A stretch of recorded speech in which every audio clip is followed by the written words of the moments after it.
Hello student, welcome to SN classes. आज हमारा chapter 7 है। ठीक है, 5 नॉलेज प्लस पे आपको मिल जाएंगे। उसमें कुछ प्रॉब्लम्स है, इसलिए मैंने चेंजेस किए हैं। लेसन 7 है directive principle of state policy. Political science है, एनआईए से क्लास 12 है। Important question for exam, specially exam के ही जो क्वेश्चन आए हुए होते हैं उन्हीं क्वेश्चन को सॉल्व करके चैप्टर वाइज मैं कराता हूँ। ठीक है, ये पेपर के पैटर्न और वेटेज कह सकते हैं। चैप्टर वाइज नहीं बताया मैंने, टोटल वेटेज बताया। ये चीज़ आपने ध्यान रखना है।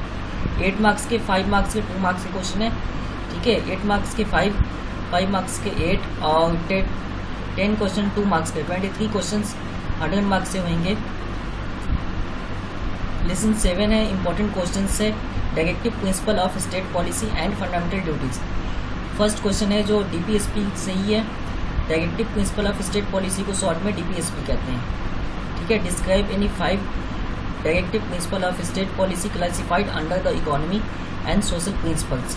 5 बोले लेकिन मैंने 7 कहा है, आप 5 भी लिख सकते हैं। ठीक है, इजी है, एक लाइन का ही है, आपकी प्रेजेंटिंग इजी होएगी इसमें। ठीक है, सबसे पहले तो हेडिंग लिखनी है, the following is economy and social theories. अब आते हैं फर्स्ट पॉइंट पर सीधा। फर्स्ट पॉइंट है हमारा लाइवहुड एफर्ट्स, कि जीने के लिए कोशिश। ठीक है, इसके लिए संसाधन के लिए, आपने सुना होगा वर्ड खाने कमाने की कोशिश। इसी की लाइनिंग को हमने इंग्लिश में लिखा है, बस इतना ही है। सेकंड स्टेटमेंट है इकोनॉमी सिस्टम को डेवलप करना, कि जो स्टेट की इकोनॉमी वो डेवलपिंग पे है। ऐसा स्टेट की पॉलिसी होनी चाहिए जिसमें मेन और वुमेन दोनों इक्वली वेटेज पे काम कर सकें। ठीक है, उनमें कंपैरिजन ना हो। चाइल्ड्स के लिए अच्छा इन्वायरमेंट्स, ठीक है, एक्सरसाइज और उनके लिए वर्किंग के लिए अच्छी फैसिलिटीज़ मिल सके स्टेट के द्वारा। ठीक है, फिगर का 5 पॉइंट है मोरल। अब एक इम्पॉर्टेंट चीज़ है इसमें कि एजुकेशन राइट होना चाहिए।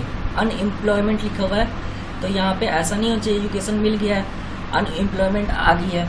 तो स्टेट की पॉलिसी में ही ये सब आते हैं। ठीक है, इजी सारे पॉइंट्स थे, आप इसमें से 5 या 6 लिख सकते हैं। सेकंड क्वेश्चन है fundamental duties. Explain any 4 fundamental duties. 4 पूछे तो 4 ही मैंने बताया यहाँ पे। 8 मार्क्स के क्वेश्चन, लेकिन 4 मैंने डिटेलिंग बताया। सबसे पहले यहाँ मैंने कॉन्स्टिट्यूशन का डिफिनेशन दिया। The constitution of India is written document, कि इंडिया का जो कॉन्स्टिट्यूशन है वो एक रिटन डॉक्यूमेंट है। ठीक है, कंटेंट ऑफ लॉ है, वो एक लॉ का कंटेंट है। सिटीजन रूल इन सब के लिए है। ठीक है, लॉ सबसे पहले है, सिटीजन बाद में। ठीक है, चाहे वो किसी भी पोस्टिंग पे हो, उसकी वैल्यू कितनी भी हो, वो मायने नहीं है, लॉ सबसे मेन है। और इसी बेस पर इंडिया कंट्री चलती है। अब हम बात करते हैं फंडामेंटल ड्यूटीज़ की। जब कॉन्स्टिट्यूशन बना था तब फंडामेंटल ड्यूटीज़ आपको नहीं मिलेगी।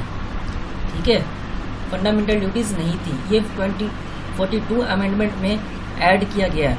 कितनी ड्यूटीज़? 11, लेकिन हमसे पूछे कितने गए? 4, तो इतना ही आपने भी बताने हैं। बुक में 11 के 11 है, लेकिन एक लाइन में है। अगर आप सारे लिख देंगे तो मार्क्स नहीं मिलेगी।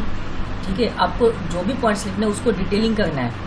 जैसे यहाँ पे फर्स्ट पॉइंट मैंने लिखा है कि flags, national anthem and national flag की रिस्पेक्ट करनी है। अगर कोई भी सिटीजन इंसल्ट करता हुआ पकड़ा गया तो उसे पनिशमेंट मिलेगी, जेल होती है इंडियन लॉ के अकॉर्डिंग। सबसे फर्स्ट ड्यूटीज़ है। फंडामेंटल राइट्स में क्या थे कि सिटीजन्स के पास राइट थे, लेकिन ड्यूटीज़ में क्या है कि सिटीजन को ड्यूटी भी दी गई, किसके द्वारा? कॉन्स्टिट्यूशन के द्वारा ही। ठीक है, डायरेक्ट नहीं दी गई है। सेकंड क्या है इसमें आपको कि protecting the unity and integrity of India. आपने सुना होगा एकता अखंडता वर्ड, तो स्पेशली इसी के लिए बना हुआ है कि स्टेट में अगर कोई ऐसा सिचुएशन, कोई भी व्यक्ति या कोई भी पार्टी या कोई भी जो एनजीओ अगर कुछ ऐसा काम करते हुए मिल जाता है कि यूनिटी और इंटीग्रिटी के अगेंस्ट हो वर्क, तो उसे डायरेक्ट पनिशमेंट मिलती है। ठीक है, अब उसके बाद 2 बातें तो हो गई। पहली क्या थी कि नेशनल एंथम की आपने रिस्पेक्ट करनी है, ये ड्यूटीज़ है इंडियन सिटीजन के अकॉर्डिंग। फ्लैग्स की रिस्पेक्ट करनी है। सेकंड क्या है? यूनिटी को बढ़ावा देना है, यूनिटी बेस्ड। ठीक है, धर्म, अंधविश्वास और ये आपको कम्युनलिज्म पे स्पेशली फोकस नहीं, यही बताया गया स्पेशली। यूनिटी A1 है, ठीक है, यूनिटी पे ही पूरा कंसंट्रेशन करके वर्क करना है। अगर यूनिटी के अकॉर्डिंग कोई भी काम करता है, ठीक है, अगेंस्ट, तो उसे पनिशमेंट मिलती ही मिलती है। किसके अकॉर्डिंग? लॉ के अकॉर्डिंग। ये प्रोविज़न है इंडियन कॉन्स्टिट्यूशन में। अब अगला है कि इंडिया का डेवलपमेंट होना चाहिए किसके अकॉर्डिंग? अंधविश्वास, आपने वर्ड सुना होगा, इसके अकॉर्डिंग नहीं बल्कि साइंस के अकॉर्डिंग। यही बोला गया है इसमें इंडियन कॉन्स्टिट्यूशन में कि अगर बढ़ावा देना है तो साइंस को बढ़ावा दो, जिससे स्टेट डेवलपिंग हो और कंट्री भी डेवलपिंग हो। उसके बाद यहाँ पे क्या है?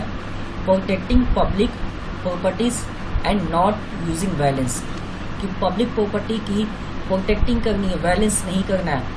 अब कई बार ऐसा होता है कि गवर्नमेंट कुछ रूल बनाती है, उसके अगेंस्ट रैलियाँ निकलती है, आंदोलन होते हैं, तो उस सिचुएशन में सबसे ज़्यादा लॉस होता है पब्लिक प्रॉपर्टी का। तो अगर ऐसा अब लॉ नया उसमें अमेंडमेंट किया गया कि अगर कोई ऐसा मिल जाता है, ठीक है, व्यक्ति या फिर ऐसा ग्रुप, उसे पूरे को सज़ा मिलेगी, ठीक है, और उसी से पूरे जितनी भी लॉस की है, वायलेंस की है, उन सब के लिए पे भी करवाए जाएंगे। आज के लिए 2 ही क्वेश्चन थे इस चैप्टर में। 7th में 2 ही क्वेश्चन, ज़्यादा क्वेश्चन नहीं है। सेम 8 में भी है और आपके इमरजेंसी प्रोविज़न में ज़्यादा क्वेश्चन है और स्पेशली 8 मार्क्स के ही क्वेश्चन आएंगे। अब देख लेते हैं ये क्वेश्चन कब आया था? 2017 में। एक क्वेश्चन ये हो गया।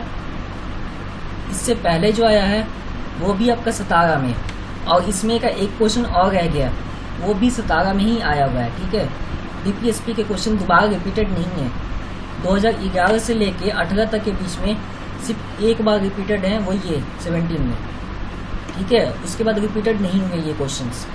चांसेस है 19 और 20 वाले एग्जाम्स में, 20 और 21 वाले एग्जाम्स में रिपीटेड हो, ठीक है।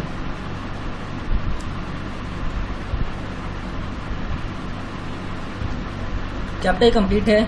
अगर कोई भी डाउट्स हो आपको या कोई वर्ड समझ में ना आया हो, कोई क्वेश्चंस आपके पास हैं और उसके आंसर आपको नहीं समझ में आ गए, तो आप कमेंट बॉक्स में सीधा लिख सकते हैं, ठीक है। वीडियो देखने के लिए धन्यवाद। लाइक शेयर सब्सक्राइब किया कीजिए। नेक्स्ट चैप्टर में मिलेंगे।